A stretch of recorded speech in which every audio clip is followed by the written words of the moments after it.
Welcome to Decades of Horror, the 1980s. Oh, good.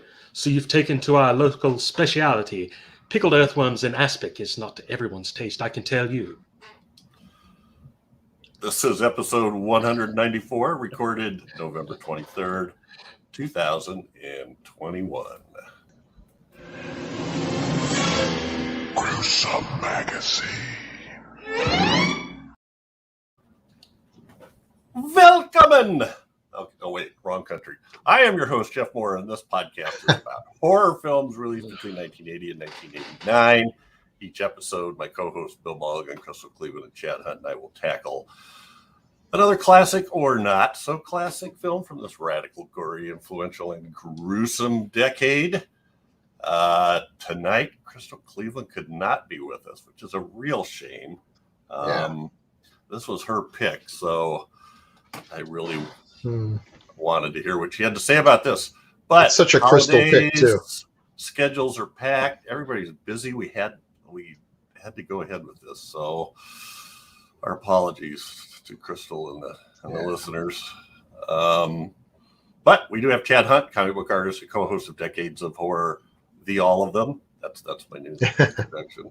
How you doing, Chad? I'm good. I am tired, though. I'll bet. Sick and tired. No, I'm just tired. The podcast king this week. Yeah, it's been quite a few, yeah. I haven't had time to take a shower, bathe, anything. Ugh. It's rough. It's a good thing this is long distance. Yeah, I'm glad smell-o-vision never quite made it. It's rough in here. Mm-hmm. Okay, everybody take out your smell-o-vision card now and sniff number 3. Maybe number 2. What does our star today says about that kid? He's got BO and don't try to explain. You have halitosis too. Yeah, right. Halitosis as well. Also with us is Bill Mulligan, writer, director, and special effects guru, and co-host of Decades of Horror, the 1970s. Bill, how you doing? Doing fine. I'm sorry Crystal's not here, but for the viewers at home, we still have three pretty faces to look at. So, You must mean you, the cat, and right, yeah. All right. So on this podcast, we're going to start off by giving some basic details of the film we're covering, and then we'll get into first impressions and take off from there. I'm going to switch you here, Bill. So let's see. Where did I put that? There it is. Our film today, The Lair of the White Worm, which sounds pretty suggestive, and it is. Yeah. Written and directed by Ken Russell, adapted from the Bram Stoker novel, starring Amanda, and we don't know for sure if it's Donahoe or Donahue. I vote for Donahue, but and Hugh Grant, Peter Capaldi, Sammy Davis, not Junior. Darn it. Yeah, man. Katherine. Oh boy, my proofreader was off again. Katherine Oxenburg. Filming locations. This is filmed in the Shire, Derbyshire, Staffordshire, and Hertfordshire, England. Wow, that's a lot of shires. Yeah, that's what I was thinking. That's kind of why I put them all in there. Otherwise, I would have just said, England. Roundabouts. Yeah. Released October 21st, 1988. Estimated budget, $2 to $2.5 million. Domestic box office, $1.2 million. So not so hot. So in the U.S., I don't know how it did elsewhere. Synopsis: when an archaeologist uncovers a strange skull in a foreign land like England. That's a weird, exotic location there. The residents of a nearby town begin to disappear, leading to further inexplicable occurrences. And he finds that doesn't set you up for at all what's going to happen to you if you watch this movie. It doesn't. And he finds this mosaic at some point as he digs down. I'm going to throw up a couple of posters here before we get going. And you know what, Chad? You're kind of off the hook because I didn't find a single tagline for this. Yeah. Not one. Unless you say a hoot of a horror film, as on this poster. Is that what a hoot If of you're a talking, horror you're film? muted, dude. Oh my God, that is awful. A hoot of a horror film. That's like something your grandfather would say. So you take your grandma to go see this because you figure, you know, it's that kind of movie. Okay. And that's like something I would say, actually. It's a hoot. A hoot of a horror film. You're muted, Chad, I think. Oh, sorry. I said he is from There you Iowa, after all. Yeah. So it does sound like something Jeff would say. We hoot. We hoot. Oh, it was a hoot. And a couple other sort of posters or boxes or something. I don't know. But they kind of go with the snake head. Yeah. Throwing a few pictures mixed in there. And cover of the book. There is... Now, I've never read this. I haven't either. I suspect they took liberties with the original. Just a hunch. I think so, yeah. I think so, too. I don't think that's mine. I'm going to turn my... I like how Dracula is in bigger fonts than anything else there. Yeah. Even Bram Stoker. Well, yeah. You know, lead with what brought you. So we do have some interesting alsos. There's also known as, in Germany, der Biss der Schlangenfrau, the snake woman's bite. Now, remember, Schlangen is snake, which Sure it is. Makes sense. that Yeah. somehow had to, I don't know where that comes from. And then I have no idea how to say this, El Hechizo de la Serpiente. Hechizo. The spell of the serpent in Mexico. Okay. Okay. So let's go with first impressions, and I'm going to let Chad go first. When did you first see this, Chad? And Why? Yeah. I've never seen this fully until I watched it for this. Oh wow! I've rented. I remember renting it and not being able to finish it for whatever reason, and just seeing bits and pieces. And so this is the first time I watched the whole thing. And it's a Ken Russell movie. All right. Yep. That's all you got to say. all right. Yeah, this is a weird. It starts off in a pretty good, like, normal horror movie. Hey, we found a skull in the cornfield. Yeah, that always works out well for everybody. Yeah, it's always well. Just ask Rawhead Rex, townsfolk. Blood on Satan's claw. Yeah, we found something in the corn. So it started off with that premise, and it just kept getting weirder and weirder and phallic and weirder and phallic weirder until weirdly phallic. Yeah. Then, So my first impression is I don't know. It's more of an I didn't enjoy it per se as a horror film. I think it's more of a I don't know what this is really. I should have just stood by my first sentence. It's a Ken Russell film, but we'll still talk about it and everything. I'm just perplexed by it. Well, there's some interesting stuff. All right. Well, what is the interesting stuff? Okay, interesting stuff. So I saw this. I think I saw this probably right when it first came out on video. So that would have been late 80s, early 90s. I'd heard about it. I'd read about it in Fangoria, saw some of the imagery, which was just so bizarre. And by that time, I had seen, I think I had seen Altered States. Don't know what year exactly that came out, but big fan of Altered States. And if you like Altered States, you'll probably like Lair of the White Worm, because Altered States is a Ken Russell science fiction movie. This is a Ken Russell horror movie. And they both share bizarre, lo-fi, but really crazy hallucination dream sequences, strange dialogue. In the case of Altered States, because he couldn't change any of the dialogue, he just had his actors say it at speeds like they were doing an auction or something. It was just insane. But I like the movie. It's absolutely bonkers. It's bonkers. You don't know what's going to happen next, and it's in its own little weird universe where, sure, why not? If you play music, the gorgeous snake lady will have to dance even if she doesn't want to, because of course she would. Reasons. Yeah, reasons.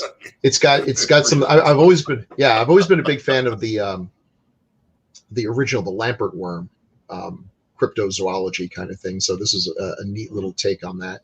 Yeah. This is fun. It's so weird. It's so bizarre. And if you're easily offended, or even not normally easily offended, this one might push you over the edge. It's got gratuitous nudity, silly dialogue. The actors are doing the best they can. They're just sort of going with it, which is nice. They're not camping it up because it's just inherently campy. And I just have to say, I love Amanda Donahue, however you want to pronounce it. I don't know why she was not a bigger star than she should have been, because she's gorgeous. But she's just, and the part I like the most about her, and this is a movie where you can figure out what part you like the most because all the parts are there. She's just got a great face. She's got a super smile. It's just one of the best smiles ever. And here she's playing a diabolical, demonic monster. But her smile is just great. You can't help but like her. You can see where she is able to seduce these various characters. Not just because she's, got a good body and she's willing to show it, but just because she's fun. She's like you want to go to a party with this woman. You're just not going to survive the experience. I think she could have played the heroine in this movie. You could have just flipped the roles, but then I don't know who they would have gotten to play the villainess, and she's so good as the villainess. I like her better, when she turns into the monster woman, the Lamia or whatever she is, with the silly fangs and the big green makeup and everything. She's fine. She embraces it, but they could have just left her the way she was. She basically is the best reason to see this movie. Although I do like seeing Hugh Grant and Peter Capaldi, who looks like he's 12 years old. I've always thought of him as being the Doctor Who that he played. He's the old Doctor Who, and I assume they just found some guy who'd been around since the 1920s to play old Doctor Who. It's like, no, this movie wasn't that long ago. I didn't even recognize him. No, God, he looks like Harold Ramis. Mm-hmm. They could have put him in the new Ghostbusters movie. It's just amazing, and he and Hugh Grant seem to be having a fun time. It looked like everybody was enjoying themselves. For the most part. That's probably not the case, because I think Ken Russell was probably one of those directors who just got a feeling he might be a little bit of a dictator on the set because he's crazy and his movies are insane. But definitely, this is not a movie that they could make anymore, or would have any interest in making anymore, or will ever make again. So this is a slice of not just 1980s, but 1980s Ken Russell. He was one of a kind. So I liked it. I enjoyed it. This is the first time I've seen it in a number of years, and I was a little worried that it wasn't going to live up to my nostalgic recollection of it, because that often happens, especially for a movie that is so weird. What hit you as being cool and edgy and everything else back in the day, you might watch it now and like, no, I was easily impressed back then. But nope. I had fun. Watching again. Just finished it earlier today, actually. All right. Yeah, I enjoyed it too, but maybe for a kind of an odd reason. I kind of liked all the actors, and we get Katherine Oxenburg is really prominently, talked out. But I actually like this Sammy Davis. Better. She was a good actress. Katherine Oxenburg spends a lot of time off scene. She doesn't do a lot on scene until she's the damsel in distress. Right. But the thing I like, and the special effects are, this is like, I assume this is like very early CGI, and it's just horrendous. Some of it's not so bad. Some of it. Yeah, I wouldn't call that CGI. I would call that bad process photography. Okay. But the thing that I liked was the common sense ways they were trying to deal with the thing, you know. So they're dealing with the giant snake, and so what do? They try to use a snake charmer. Play music. Or a mongoose. And the snake or a mongoose. That would be my go-to. Yeah. A mongoose. And then the snake woman, to combat the snake charmer music, puts earplugs in her ear. That just makes too much sense for a horror movie. You know, that's when you're supposed to be walking into the dungeon by yourself when nobody else. Anyway, and then the mongoose. Yep. But where was he hiding the mongoose? Is what I want to know. None of your damn business where he hides his mongoose. He kept pulling stuff out of his kilt pouch. I don't know what by the look on the mongoose's face when he pulled him out, I got a pretty good idea where he was. He had a ton of stuff in there. That mongoose embraced the sweet release of death. Yeah, so that's kind of what I enjoyed. Let's see here. I want to get us arranged here so we can see what's going on. So let's look at. We already looked at the book. So Ken Russell. Mm-hmm. Yeah, there's a Altered States is just a lot of fun. We're gonna have to do that someday. And the Devils, whoosh, boy. And you still can't get the unedited version of the Devils. There's just a couple of shots missing, but that movie they had it on Shudder at one point. I thought they had briefly. Yeah, and then they pulled it off. Like that movie, that thing is totally forbidden. But even in its edited form, that is some serious craziness. And oh my God, can you imagine a movie where Ken Russell's the director and Oliver Reed is the star? I mean, the crazy vortex that you're dealing with there. And the alcohol bill. Well. Amazing. But look at what they produced. You know, Ken Russell's one of those directors where you're either going to get a disaster or something really memorable. But even if it's a disaster, it's going to be really memorable. He's just on a different plane. He's also one of the few directors that can pull off wearing that hat. Oh yeah, who's going to say anything to him? You know, well, pull it off, relatively speaking, I guess. Yeah, it's interesting. Yeah, I wasn't aware of all the stuff that he'd done. Tommy and Tommy. I mean, they're just Listomania. I want to see a superhero movie where it's just like Ken Russell and Werner Herzog. I'd watch the two of them. That would be amazing. Cook. Yeah, just anything. Just listen to him talk. Be a fly on the wall. Mm-hmm. Oh, God. I don't think we have directors like this anymore. You know, just characters, crazy. And he people. gets these actors. So yeah, Gothic with Gabriel Byrne. Gothic, yeah. Sands. That's like Altered States is a great movie. I love it. It's one of my favorite. I was going to say William Hurt movies, but it's not like I have a huge list of William Hurt movies that I love. But I remember seeing that as a kid and just all those weird transformations and regressions and stuff like that was just that was just great stuff. Weird but great. Very weird. Very weird. So we've got Ken Russell at the helm and also on the screenplay, which, as we say, adapted from Bram Stoker's book. But then we also have another kind of great cast. Go ahead, Bill. I get the feeling watching this was almost like, and I have no idea if this is true or not, whether or not Ken Russell was a fan of Hammer horror movies, that this was him. If Hammer had the good sense to offer him, hey, would you like to do a horror movie for us? Because we're kind of flailing around here at the end. And I think this is what they would have gotten. It might not have saved him. I don't know if anything would have. But this has got certain, kind of Hammer filtered through Ken Russell. Well, maybe I'm crazy there. Maybe I just see Hammer everywhere. Cast. Amanda Dono. And wow, Rower. She was changing her clothes a lot. Sure was. Yeah. She started off in that weird all white, like Revolutionary War outfit with like a nun. Yeah, kind of a very... cape and a white tricorner hat, and then she's in the all tree with slinky that up in the red tree, leather. and yeah. Extremely Rocks tight everything. red leather. I don't know. Wonder how long it took to get into that. But anyway, she does a great job. I think I think she's fantastic in this film. She's pretty much toying with everybody, right? But she's amused with everything. She's doing this reptilian thing, but she also kind of reminds me of a cat. She's toying with her victims, and just she enjoys being evil. She enjoys being evil to a degree that you don't often see in villains, where when they try to play that, it's always twirling the mustache and laughing at how clever they are and everything.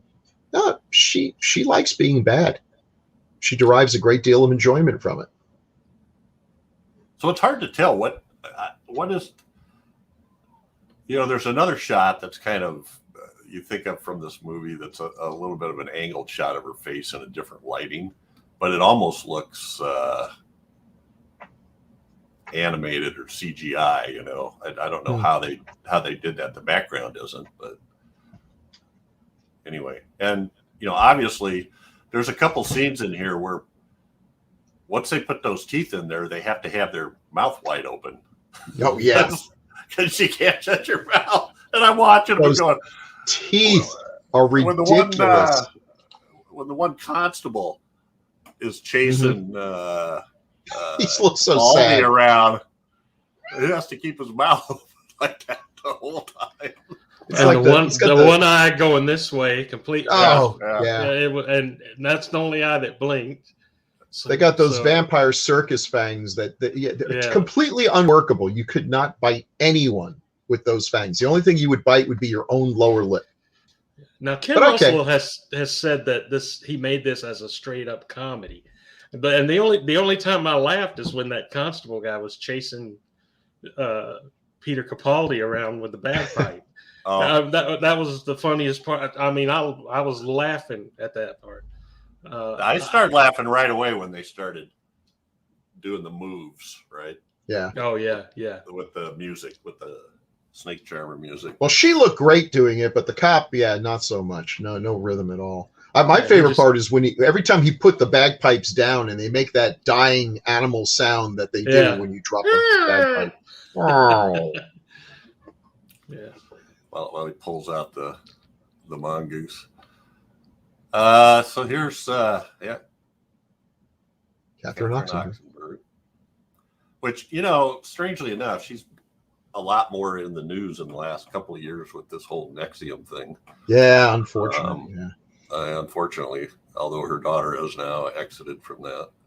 Good. But what a bizarre story that was. It is extremely bizarre. It's crazy when being in a Ken Russell movie is not the weirdest thing that happens in your life. Yeah. It is. And there's the worm. There's the big what was he, a VW bug or something? That seems to me like you got another shot like that. Yeah. Oh, okay. Well, I pulled one up too. I'm going to save it though for this. Sure. Great Pants and Crazy Pants 2. Yeah. There's Hugh.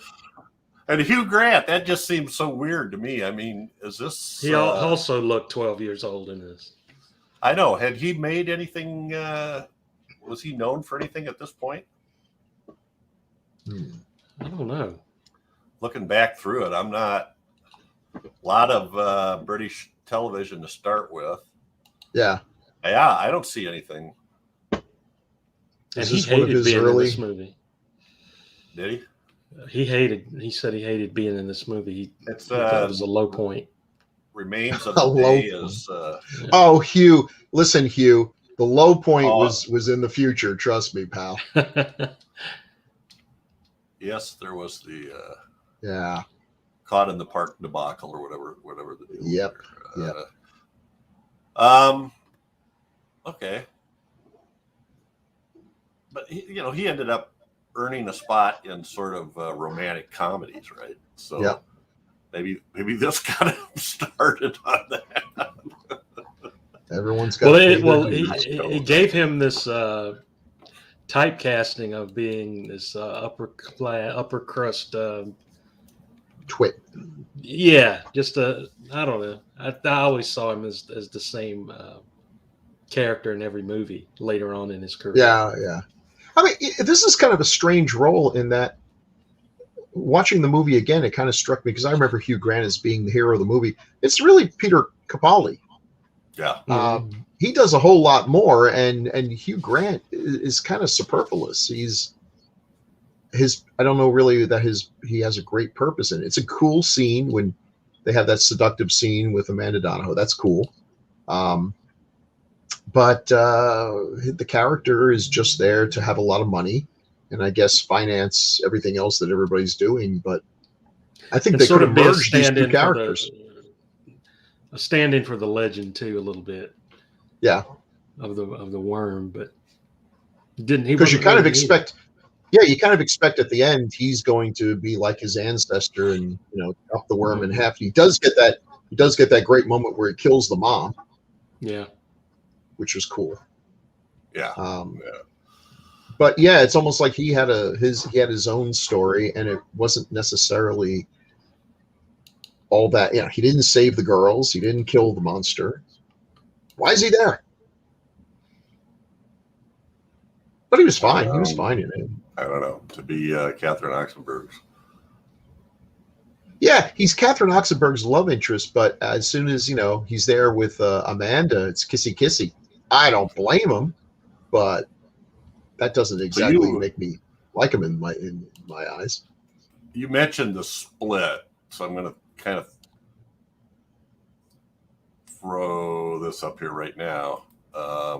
So that's Sammy Davis, nice shot, Katherine Oxenburg, the two sisters, and then there's the split. Their mother,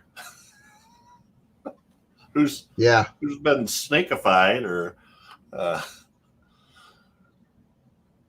and like a snake.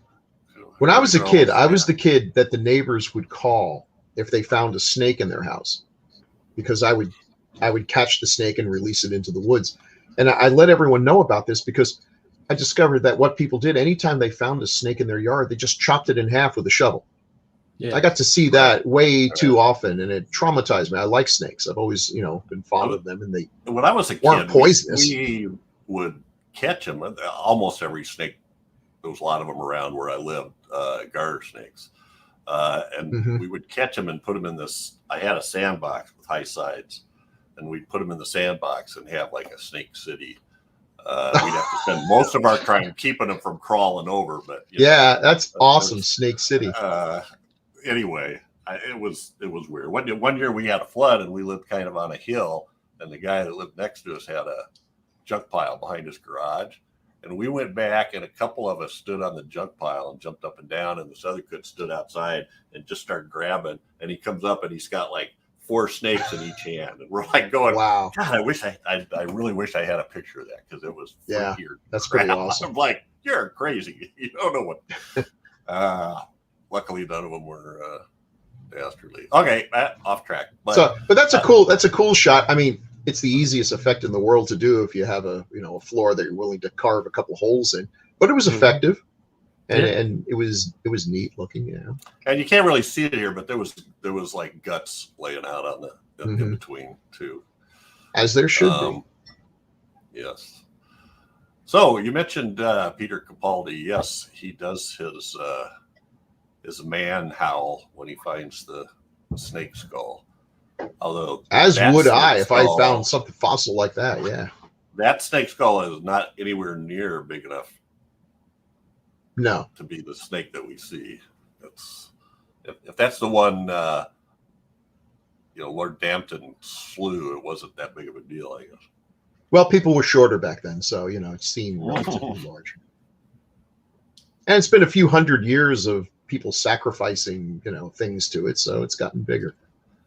Yes, and we can't rely on the power to keep the record player going, so he brings along his bagpipe. As he points out, he's a Scot. Not a Scotch. Scotch is a drink. And Doctor Who. Doctor Who. He was not a big Doctor Who fan.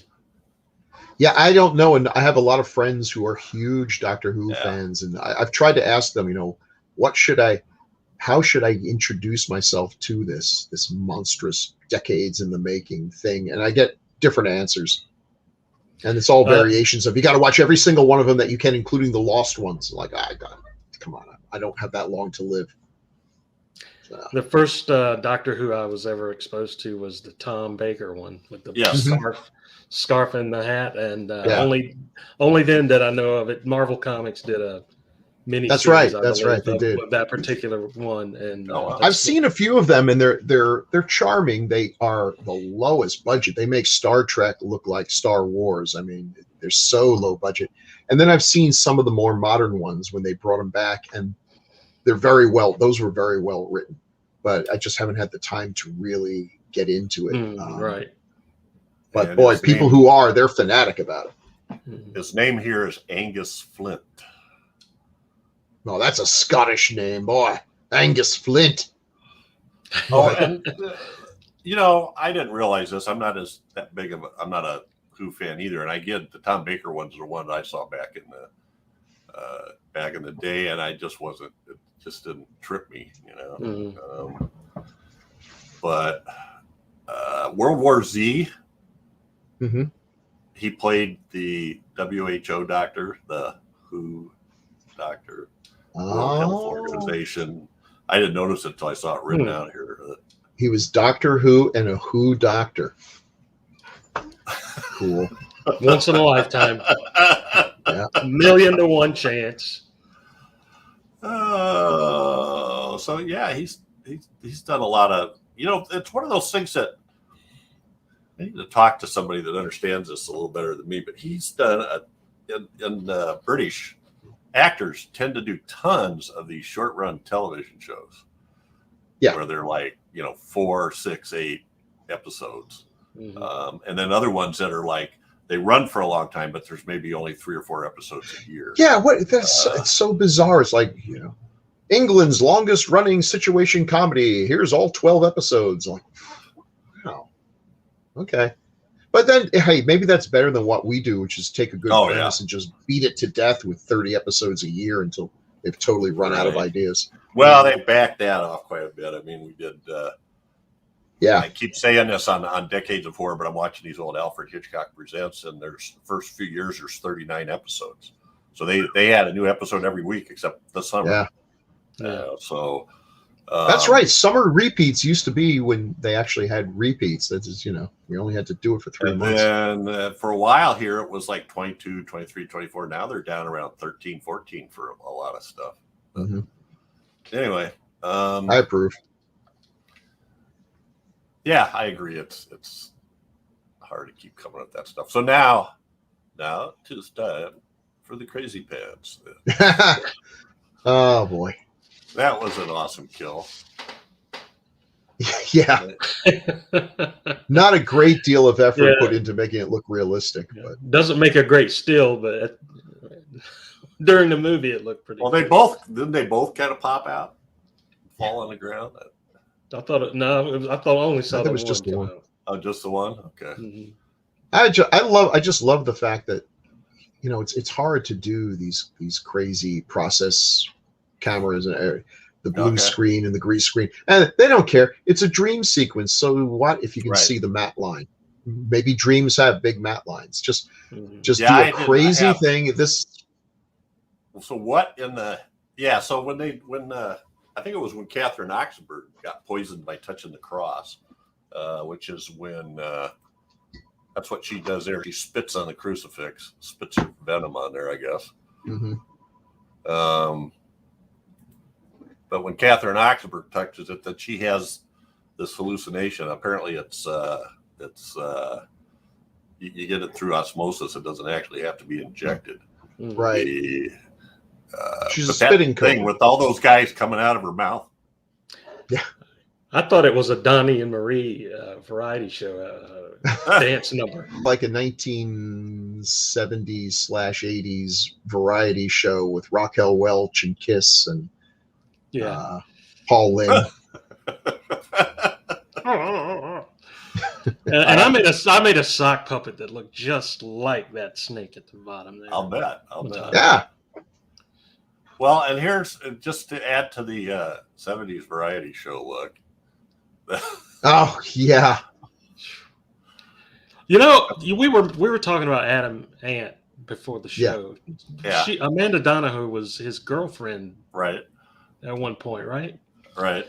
Yeah. Adam Ant. I think she was young too. Was a little bit controversial. Adam Ant dated Amanda Donohoe and Jamie Lee Curtis, and I just want to have it on the record that I hate Adam Ant. You know, actually, I like his music, which probably immediately all of our English friends are going to write back. It's like, he's a poser, he's awful, his music was terrible. That's what people thought English new wave music was like. It's like, calm down. I didn't dress like him. I mean, I liked Ant music, but I didn't like Ant fashion. It was the silliest thing in the world, but it was still fun. I mean, I just love that English new wave stuff. But he's gone to hell. He looks awful now. But that's so what? He's got some great memories. Most of them involving Jamie Lee Curtis and Amanda Donohoe. So now this snake at the bottom looked 20 times better than the dream version, the dream sequence version of it. He's about 100 times bigger too. Yeah. Yeah. Well, it's on the way up. I kind of enlarged it a little bit. You know, I got rid of the concentric circles around it to simulate a hole, I guess. Mm-hmm. But we didn't get anything. We didn't get anything of him going all kaiju on the local scenery, and that's probably all to the good. Yeah, less is more. Well, once it got out of the hole and it looked like that, well, I don't know. Might have been. Well, that was during the dream sequence. That was. Yeah. I think where he was hugging a crucifix and wrapping around the crucifix and Kermit the Worm. Yeah, so I don't know if he was really meant to look super realistic and on there. I don't know, but more like the crossword puzzle snake than the one at the end. Well, it was so weird. I mean, they were playing snakes and ladders. Yeah, she grabs this local guy and anyway, there's a lot of weird stuff there. You know, there was supposed to be the guy that she had in the bathtub, the stinky local guy. Yeah. He was supposed to be full frontal nudity, and he backed out at the last minute, or he didn't want to show the world his shortcomings. I think they said something about it was too cold or something. Yeah, that's a good one. I've used that one myself a couple of times. Katherine Oxenburg was written to be a nude scene where she's down there in the lair. She said and no. Standing there for quite a long period of time with their arms tied up in the air, wearing a bra and panty. And I pretty much wondered about that. I thought I can't imagine Ken Russell putting a bra and panties on her. Right. Especially when Amanda's just standing there in the altogether. So right. We can see who's committed to the art here. Well, didn't they have? Wasn't there also like a spiked like dildo like belt or something that she had on too part of the time? Yeah. Strap on. So it's crazy pants. A strap on. That's the word I was looking for. Yeah. Don't ask me how I know that, but no. Okay. So I don't know. Amanda seems like she's up for anything. So it does. Yeah. If she was hanging around with Adam Ant at the age of 16, she probably saw a few things she shouldn't have been seen at that time. I had forgotten that she was in L.A. Law. Yeah.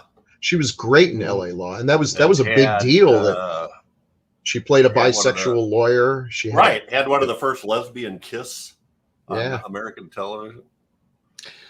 And wasn't she Jim Carrey's boss in Liar Liar? Yes, she was. She was in Liar Liar. That was her. Yeah. Okay. Yeah. She had a few roles and everything. Maybe it's just me talking, but I really think, I don't know what it is that she didn't hit bigger. I'm jumping around here, but this kind of surprises me. Peter Capaldi had a role in the Suicide Squad, the one that just came out earlier. The new one? Oh, yeah. He's the big brain guy. Yeah, he's the thinker. He was billed as. Okay. He had a lot of makeup on, so it might be hard to recognize him, but yeah. And he was fun in it. He was one of the fun elements of that movie. Did an episode of, did a voice on a Watership Down series. Oh, so what geez. is she doing now? That's So depressing. she was only about 25 when this was made. 26, Amanda. Hmm. I don't know what else. And she's I think she's still popular in England, and maybe that's the whole thing, is that maybe she's one of those folks who didn't want to move out to LA and do all that, stay in America for the whole time. So I see oh my God, she's in the Princess Switch 3, aka a movie I'm going to be forced to watch because my wife is addicted to all of those Lifetime Channel princess movies, versions of Cinderella. I've seen them all. So my wife was watching. I thought of you today, Bill, because my wife pulled up A Christmas Prince on Netflix. Oh, God love you. And when it gets done, across the bottom is A Christmas Wedding, A Christmas Baby, A Christmas Inheritance, with all the same people. All in the country of non-exististan, which is somewhere between Bulgaria and Britain. Yeah. Anyway. Everyone's English, but it's not England. Okay, whatever. And I don't think. Take a little bitty break here. All right. So what? Do we have any final thoughts? I'd like to keep. I mean, this is pretty short, but I don't know what the hell else to say. It would have been a lot longer if Crystal were here, but she'll have to throw her 2 cents worth of next. Crystal could cosplay as this woman. Mm-hmm. She has the fangs already. Yeah, Lady Sylvia Marsh. Well, she had some great lines. That was weird too. It was sort of like she just kind of walks up out of nowhere. Nobody knows she's there. She's there, I guess, because it's the time. I don't know. Well, I have no idea. What do you guys feel about Ken Russell saying he made this as a comedy, and it's even described as a horror comedy in some places that. Yeah, this is pretty much what I would expect a Ken Russell comedy to look like. So you have to look at her quotes, where all of her quotes are sort of, a quippy type of line, whether you laugh at it or not. Yeah. I'm not, the kid says, I'm not really into head banging. Are you into any kind of banging? And the BO jokes and the halitosis jokes. And do you have children only when there are no men around? I mean, yeah. I mean, when Ken Russell says it's a comedy, keep in mind that, one of the last things that he ever worked on was a short film called A Kitten for Hitler, which was his attempt to make a movie that would basically get anyone canceled for eternity. I think I don't know who wrote the script. Maybe he wrote the script. In fact, I think he wrote the script, and he was told that no one would ever make this, so he made it. And it's calling it the darkest comedy you could ever imagine. So, the guy was just on a different plane, and eventually he kind of weirded out that he was not being allowed or encouraged to make movies anymore. But he kept on making movies. If you look at what he did the last few years, he was more or less retired, just making short films for fun. Yeah. And hey, God bless him. Yeah. Well, and I'll go back to what I was talking about earlier about the different methods they use to combat it. First they play a record with snake charmer music. They have to dig it up. Oh, let's try flipping it over, and the goofy butler is, I like the butler. He exited way too fast. He was, and then he was kind of funny or just strange, just like the policeman was strange. Yeah. I spent a lot of time I'm not sure I heard much of what he said because I kept trying to figure out what I was. Yeah, what's going on with those guys? I know, right? And then so they play the record. Well, then the power goes out. Well, then with those giant speakers on top of it that apparently chutney there, all the way, dragged yeah. up to the top, yeah, and just okay.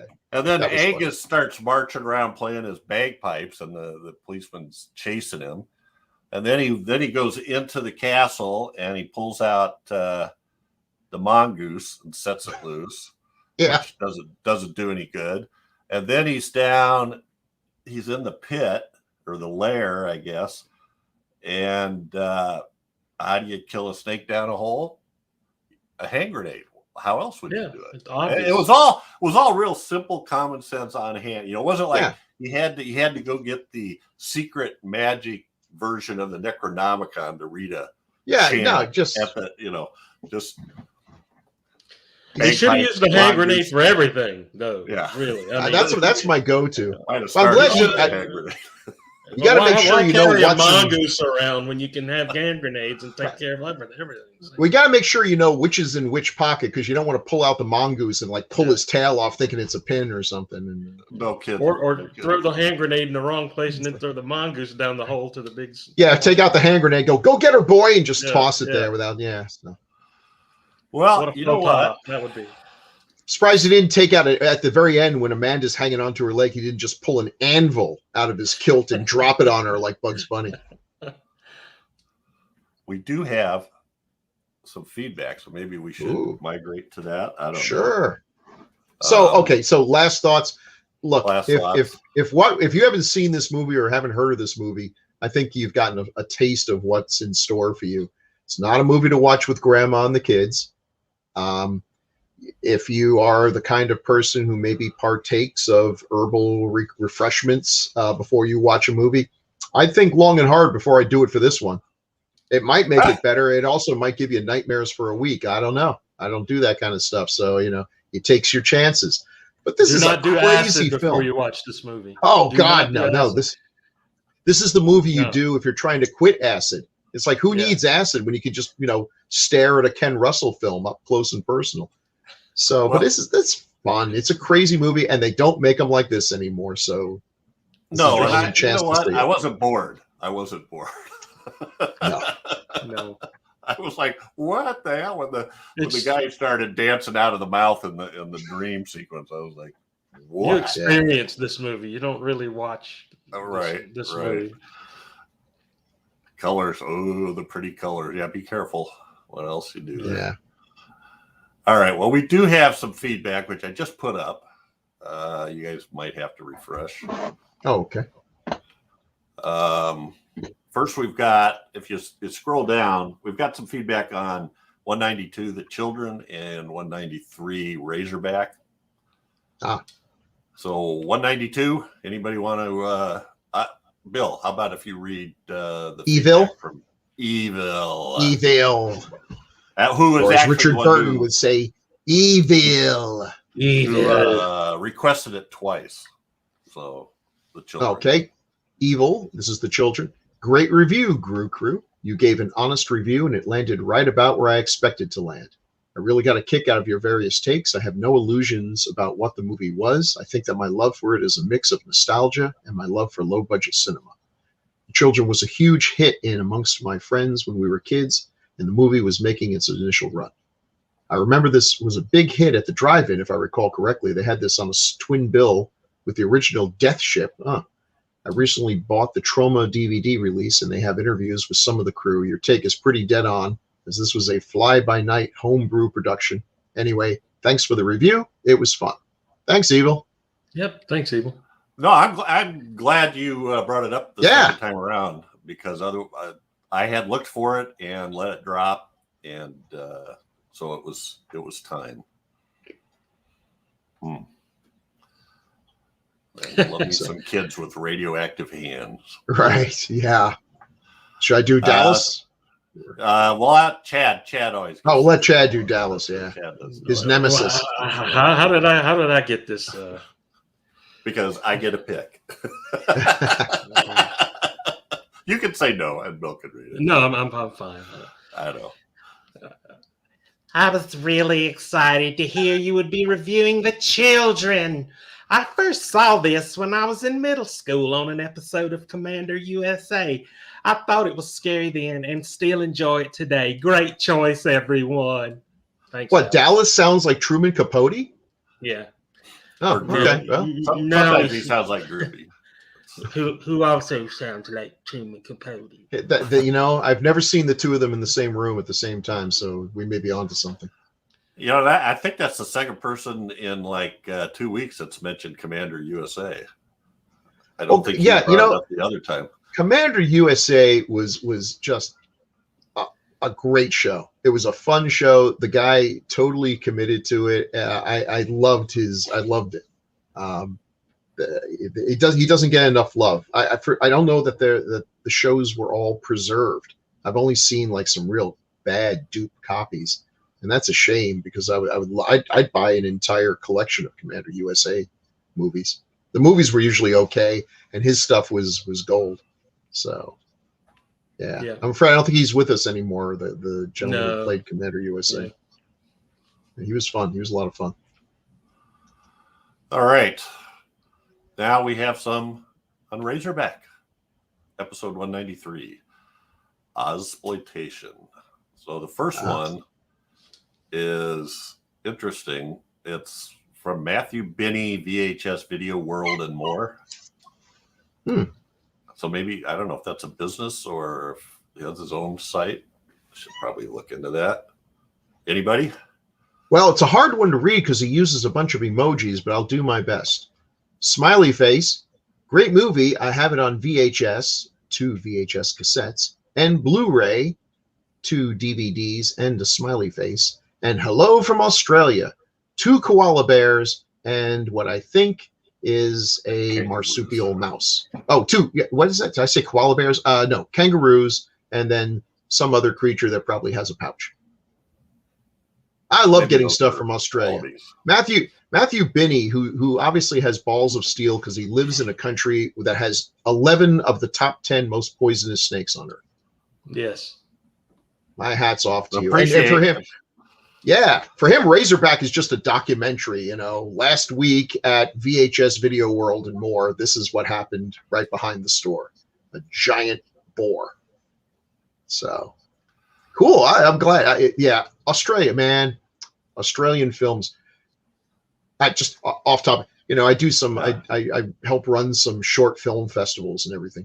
When you get a short film from Australia,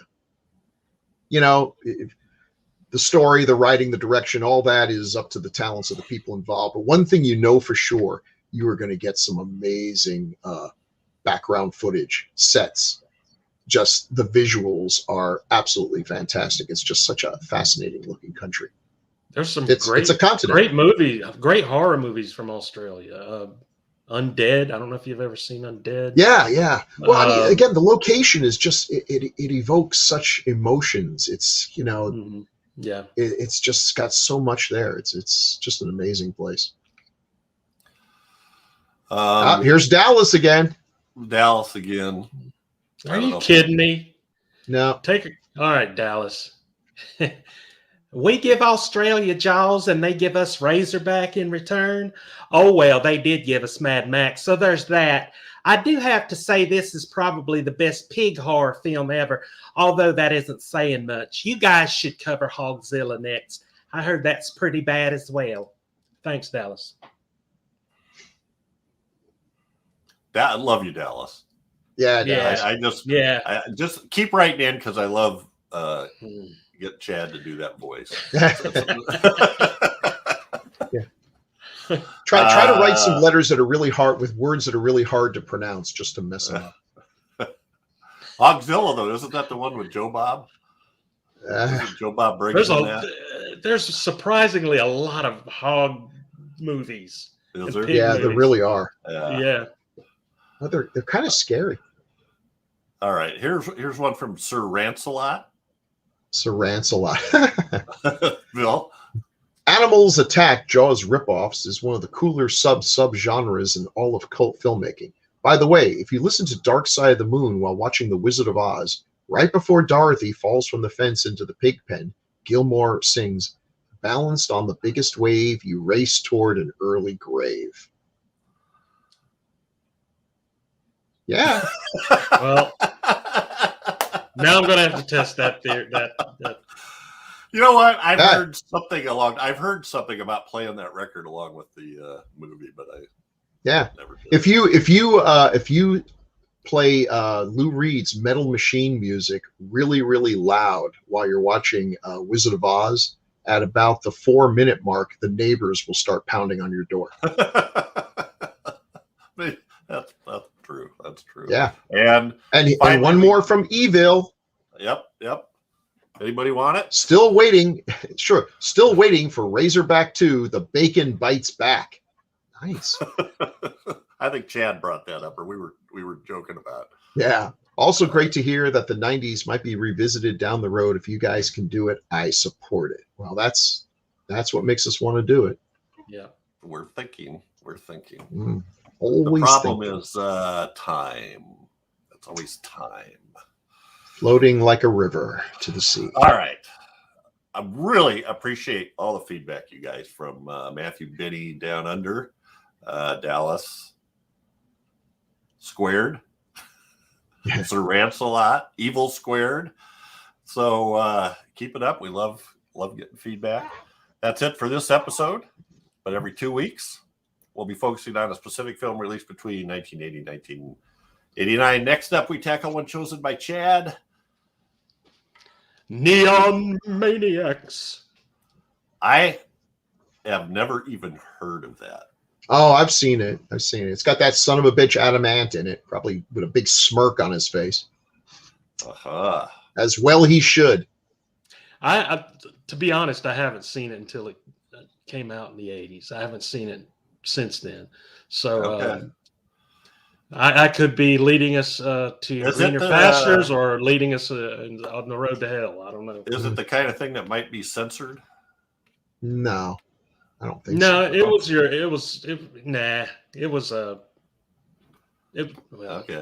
Okay. It has to be seen to be believed. Well, all right. Come back for that. And, please subscribe.